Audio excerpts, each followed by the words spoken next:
back in the Heppner barn here. We're going to call it the IEP studio, I think, going forward. I could do this quite frequently. This is an awesome setup, but I'm sitting here with Aaron.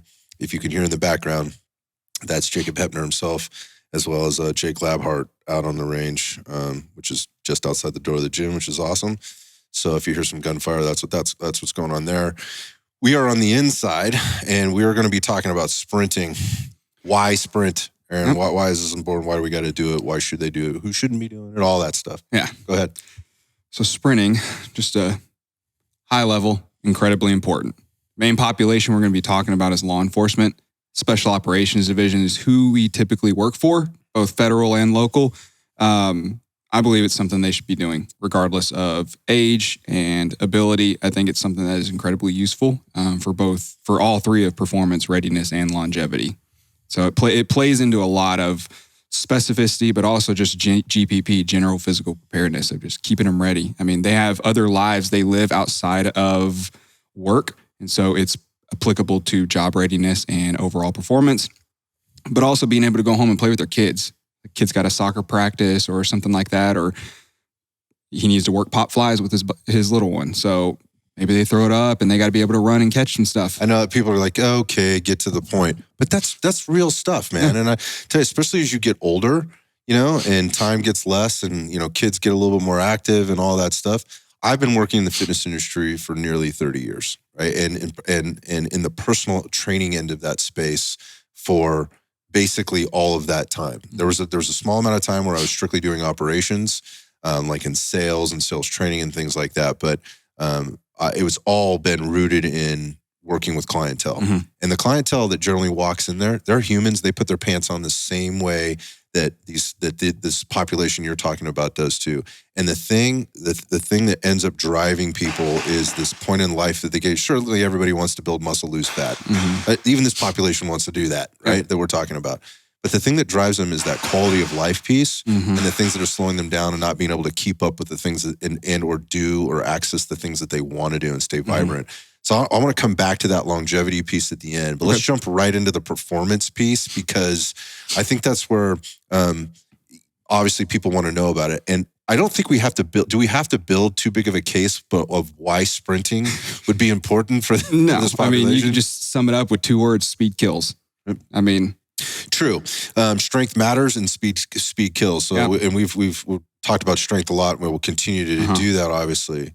But yeah, I mean, when you there's another piece to this too. So if you haven't making the connection, like sprinting is important for law enforcement, mm-hmm. And you know it when you see it when it's done well, mm-hmm. and then obviously there's with all the body cam footage out there and all the CCTV footage and all the cell phone footage that's out there now, you see it when you just go, oh my God, has this person ever sprinted in their life? Yeah, it definitely pulls my heartstrings a little bit. I'm like, we can help you.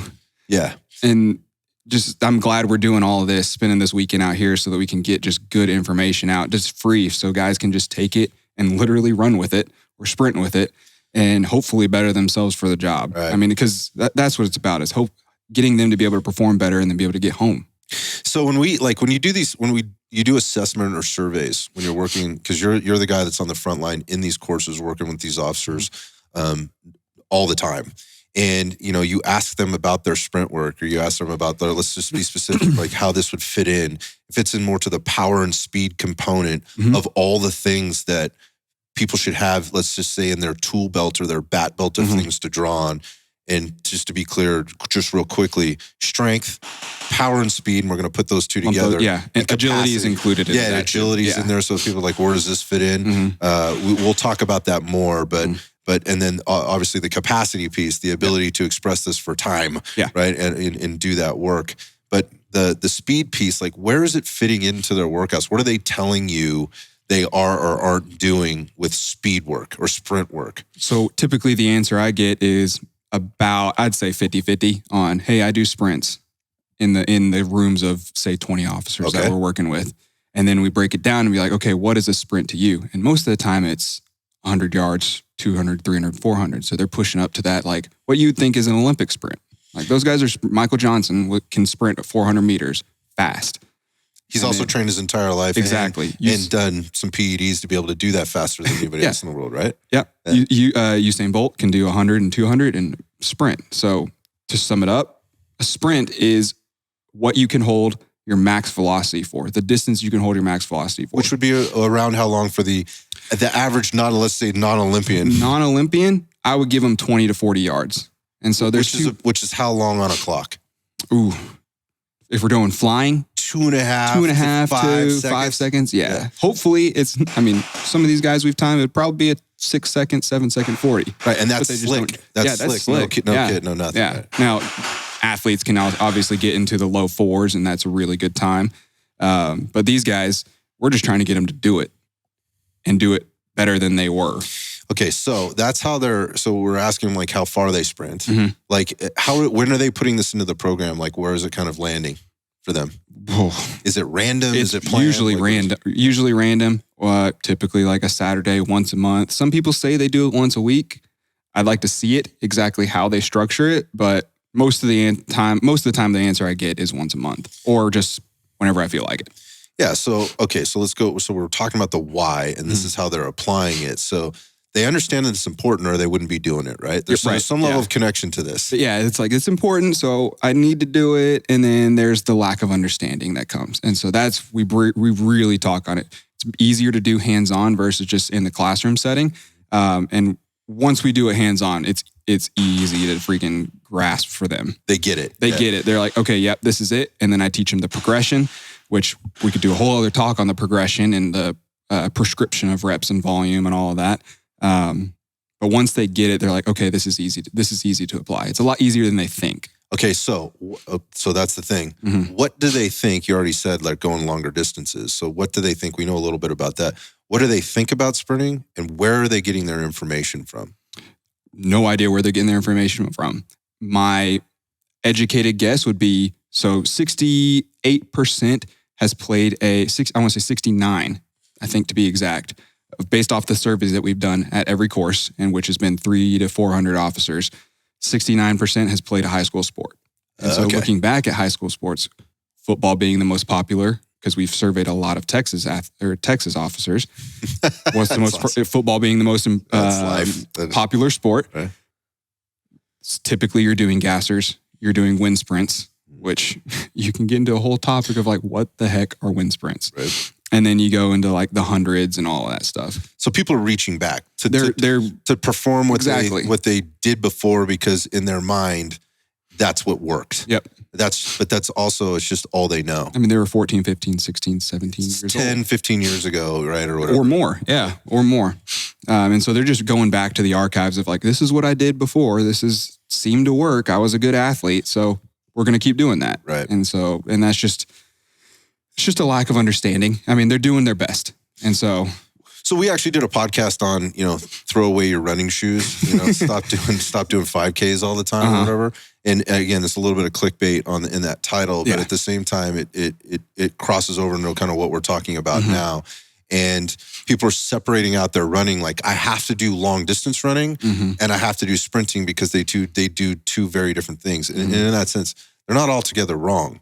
But if you could, like, where do you need to be spending your time? And more specifically, that would come with like, why are you, like, what's the goal? Like, why are you doing this? So building endurance is something that we'll hear a lot. Like, and I'm sort of leading you, but I also kind of know some of the answers to these questions. Like, well, I need to be able to go longer. Right. Like, if they need to they fall back to, if they're prior military, they ran. And that was the answer to everything. Yep. Like, and it's also easiest to refer to. It's just get out on the road and run. And so they can get out of breath, spend a little bit more time on that aerobic work. And so that's just what they fall back to. Yeah. And they feel like they're working out. Exactly. Sprint work is different. Very different. It's talk about that. Yeah. So again, that's another thing we get is the sprint work. They feel tired after it. Typically it's because they're doing wind sprints. It's run however prescribed distance, rest 20, 30 seconds, do it again. And they're just trying to just tire themselves out and make it conditioning versus skill and speed training. So important. Like, you define that, because, Like, the conditioning is one thing. Mm-hmm. Skills training is another thing, Mm-hmm. right? And they do overlap, but they need to be separated in terms of application. Yep. If you're trying to improve a skill, don't make it conditioning. Yeah. Right? If you're trying to improve conditioning, then the skill level should likely be a little lower Mm-hmm. in most cases. Yeah. And so sprinting and running are two totally different things. Two different things. Yeah. They're also you can define that by mechanics, and you and I have talked about that before. I think we had Heppner on that episode where we broke that down. People can go back and listen to that, throw your running shoes away episode. But specifically is understanding the benefits that you can get from sprinting. So go back to the why we sprint. Mm-hmm. Like what are the benefits that you can get from sprinting that would also apply to the conditioning? Yeah. So the only way to get faster is to sprint fast. Yep. So it's a skill. You have to sprint to get better at sprinting.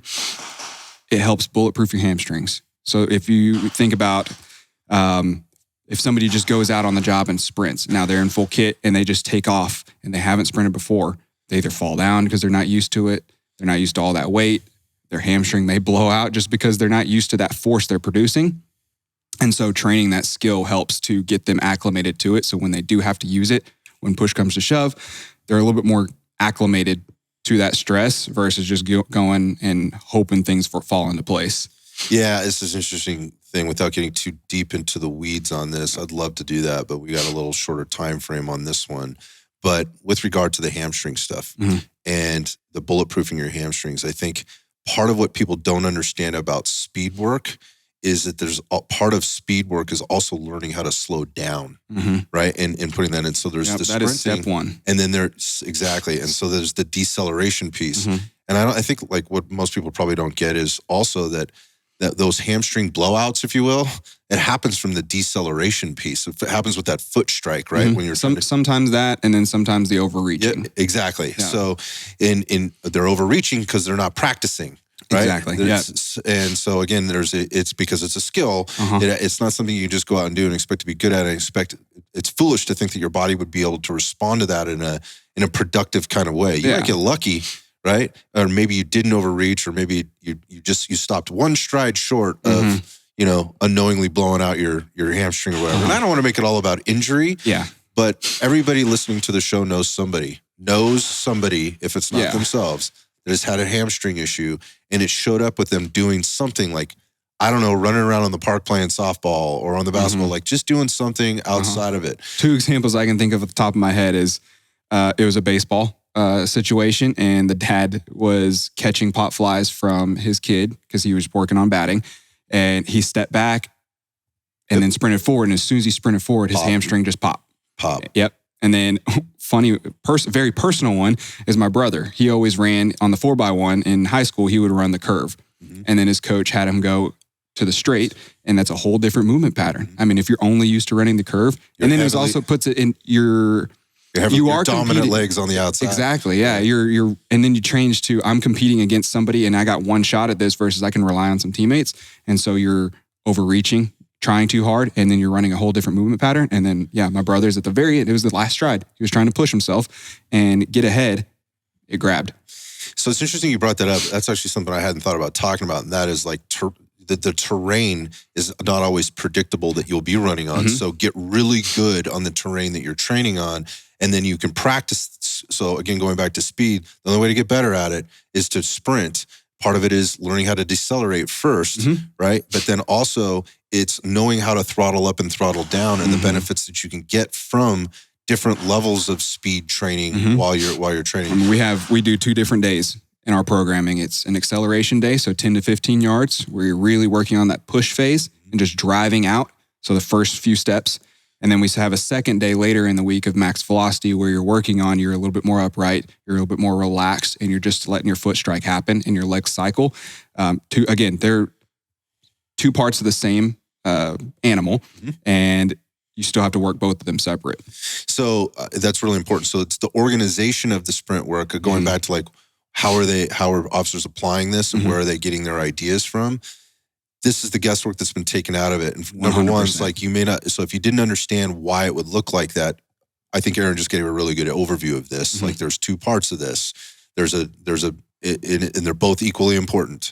Yep. And how you apply them and where you apply them alongside all the other things that you're trying to do through your capacity training and your strength training and how those get lined up and choice exercise selection, total volume, total intensity, how the frequency works and the volume works without the week. In order to get the most out of your sprint training, it's very important that those variables are, number one, controlled and adjusted appropriately for the user. So that's a big part of this, because I think a lot of people are like, I asked you, like, when are they doing it? Like, sometimes it's once a month, sometimes it's once a week, sometimes it's 2 days a week. Like, it's like, I get it in where I can. Like, are you getting the max benefit out of even getting benefit out of the work that you're putting in outside of a conditioning effect? Right. Which, again, I'm breathing heavy, so I'm working out. So going back to like the performance piece and just like we talked about, how it fits in, what should people expect once they start organizing their sprint work differelly and taking account for these variables and these components?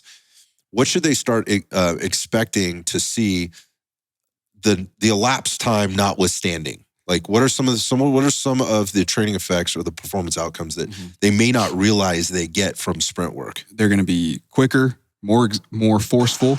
Obviously, you're going to get faster, and then you're going to be able to recover faster from those sprint efforts. So the elapsed time changes because you're producing and able to reduce the forces more effectively.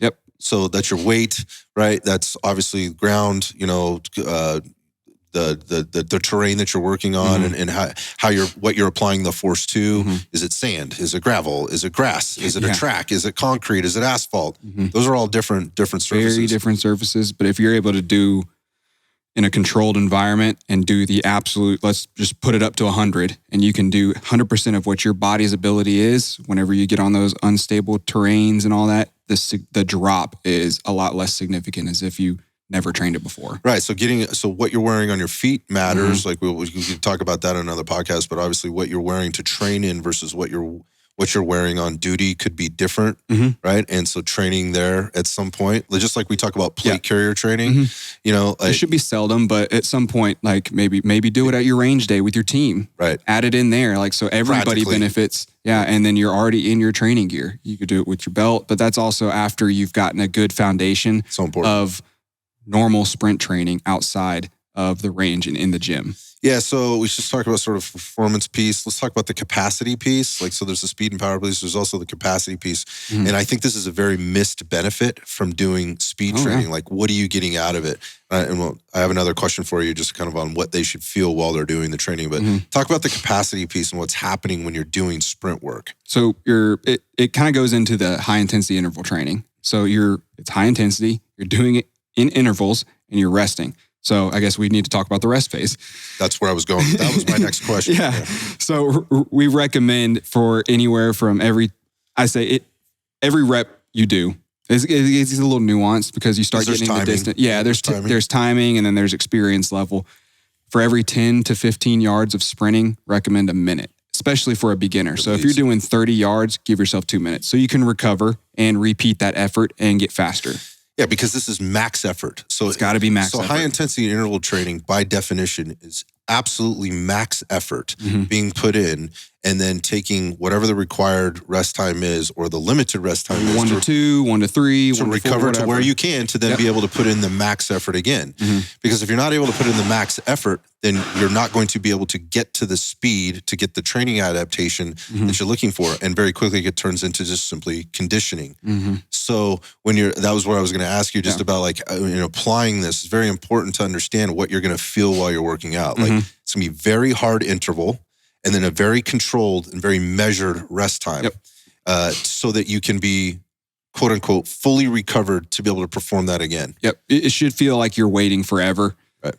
2 minutes, 3 minutes tops, and then you go back and do it. Like, you're going to feel like, man, I'm wasting a lot of time. That's my point. And so I think that's the thing you were going back to, like, people are sprinting for 100 yards or whatever. Sprinting should not be conditioning. There you have it. So it's not like, this is not something you're going out to do to get gassed. You're going to feel elevated heart rate, elevated respiratory Your muscles are going to be activated. Your max effort sprint, you should feel your glutes and your thighs a little bit on, maybe not on fire, but definitely activated. But you should not be bent over, hands on knees, coughing while breathing, like mouth open breathing at the end. Like right? that. Yeah, right at the end. Like that's not what this is. No. You may feel like that on your final rep, like, Yeah. okay, my body's being taxed. Now you know that's the time to stop. Yep. Because you're probably not going to recover enough to be able to apply what the skill level to what we're trying to do, which is important. Yeah, and that's why we set up our sessions that way. Yeah, so where would it fit into the session? Right at the beginning. Right at the beginning. Yeah, it is speed and power, or agility is in that phosphocreatine system or that short anaerobic system where it's under 30 seconds. And so to be able to use that, it's a short burning energy system. And so you have to maximally recover to be able to repeat that effort. And so we put that right at the beginning. It does two things. You're using that energy system at the place it needs to be used, and then it's also priming you for your strength work.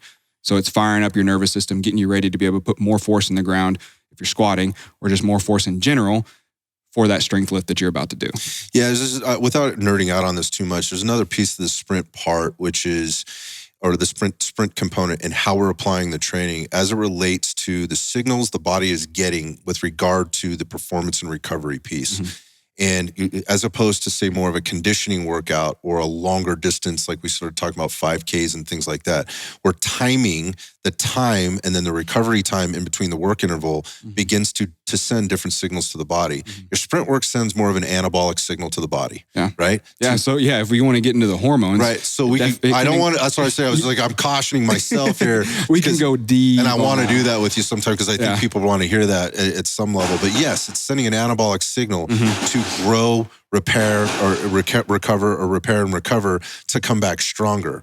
Versus when you start turning in these sessions and all of your sessions like that into longer capacity type building sessions that are not organized, that are not structured, aside from if it makes my heart rate go up and me breathe heavy, right, then it's good. Just run more or whatever the case. At some point, you start to send that catabolic signal, and that starts to overpower that anabolic signal, and then you can very quickly get into recovery debt, which then takes all the things away from all the work that we're putting into all the, no matter how the workouts are structured or how good your lifts are or whatever else. As soon as you start dipping over into that recovery debt, you're on the clock, and we're going to have to make that up. And there's so many components that go into that. So again, I'm cautioning myself. This is turn into a 3-hour podcast on energy systems and hormones and how your body recovers neurologically, metabolically, all that stuff. But I'm putting that out there as just to kind of to throw that into the person that's like, okay, but I know I need to be fit for action, right? So is that going to, how much benefit am I going to get from sprinting if I'm in order for me to do that, I have to dial back from my distance running. So I think this plays into like the readiness, but it also plays into, which is and recovery is part of that, but also plays into the longevity piece. Can you just talk on those things for a sec? Yeah, longevity. I mean, if we're talking about like later in life, if you want to extend your life a little bit more and have a better experience, live life, more vibrantly. Just have a better life overall. Training those fast twitch muscles, those type 2 fibers, we can get into all the weeds of that. If you're training those fast twitch muscles as you keep going and aging, keeps those things activated. And so as you sprint, which is actively activating those type 2 fibers, you're training those to help you be able to catch yourself if you trip, or be a little bit more vibrant in life and have a little bit more pep in your step as you get older. And so you got to think longevity-wise, it kind of seems a little bit of a soft subject, and people don't want to talk about like, oh, I know, I just want to burn myself in the ground and I'm just going to be tough forever. I'll sleep when I'm dead, man. Yeah, exactly. It's the dumbest thing ever. Ask me how I know. Yeah. So you have to think about your life later on. Do you want to have a happy life at later on in your life? Do you want to enjoy retirement? Or are you just going to work till you're dead? Cool. Just drive yourself in the ground. Yeah, you do you. Yeah, you do you. I can't control any of that, but we can give you options to help you live a healthier, happier, more satisfying life after your career. Sprinting is a way to train that. Yeah, I think it's an often overlooked piece. I'm glad you brought it up. It's not soft at all. It's smart training, not dumb training. Yep. Smart training. You can talk about smart versus dumb, but it gives you longevity in the job. It gives you longevity in your life. And I mean, again, without nerding out on the components of what you get from the sprint training versus all the distance and all the time, that you may be thinking you need to do with that longer, slow distance type training to build conditioning. You can get a lot of conditioning out of your sprint work that you won't necessarily feel, Mm-hmm. which then leads into the capacity piece that Yep. sets you up for your capacity workouts in an entirely different way. Yeah, your heart rate's going to spike. Yeah. It just may not spike to is where you think it should be in like a 5K or a long anaerobic piece. It will spike and then it's going to calm down and you're going to give yourself that heart rate up and down that. So you have to be like, you have to be patient with this. Mhm. Like you have to understand, like, I'm not going out to condition today. I'm going out to sprint today. And so it's not going to feel like I'm not going to get into the pain cave. Nope. I might be sore tomorrow, right? Oh yeah. But- Just a disclaimer. If you go out and you haven't started sprinting, you're going to be sore. Right. Your feet, your calves, your tibs, your quads, your hamstrings, something's going to be sore because you're not used to it. It's just going to happen. And I think most people probably listening to this have had some experience with that. So it's really important that you get introduced to this in a very controlled, organized fashion. If you haven't been doing it for a while or never done it, if you've never done it before, like this is not something you just go out and do, right? There's a preparatory or conditioning phase that you should be going through. And our programs help you with that. So like ultimately in trying to balance it all, we'd love you to be in like the performance program, which is the ongoing program that we have that you'll always be getting sprint work there. It's constantly programmed in. But if you go through our assessment, you find there's some deficiencies there, or you already know about these deficiencies, there is a speed and power program located in there to where it will take you through a bit of a preparatory phase, reintroduce you to these things, and give you all the programs go through a prep phase for your speed work. So I just go in and assume the You're not sprint doing work, it? that you haven't done it. And so, I mean, we just play to the lowest common denominator. If they haven't done it, we're going to on-ramp everybody in each of those programs. If you have questions and you're like, hey, I have been sprinting, so my speed work is good. I just need to be stronger. Or I need better capacity. Email me. We have an answer for that. Yeah, and we can provide an alternative of like, hey, here's how to scale up so you feel a little bit more benefit from that piece. But all the programs start out lower end of volume and intensity, and then you progress up to, again, like we want you to be at the level of our performance program. And so we build you up over the 10 weeks of each of those programs so you feel maximally prepared to get into that. Yeah, so I think at the end, sprinting's important. Make sure you're doing it. Yep. Maybe you need to be sprinting more. Maybe you need to be sprinting less, right? Maybe you need to rest more. Right, exactly. So there's a lot of components to this, but as we build into this and we talk more about these things, those are things to consider as you're going. But we do have solutions for you. Go check out those programs. Maybe go check out that assessment. There's some quick things you can do. There are some very easy, I would say very applicable things that you can do to assess where you may stand and where you may need to start. So stay tuned for more stuff on the speed and power work and on the sprinting. Promise me we can go deeper on this later. Oh yeah, we can.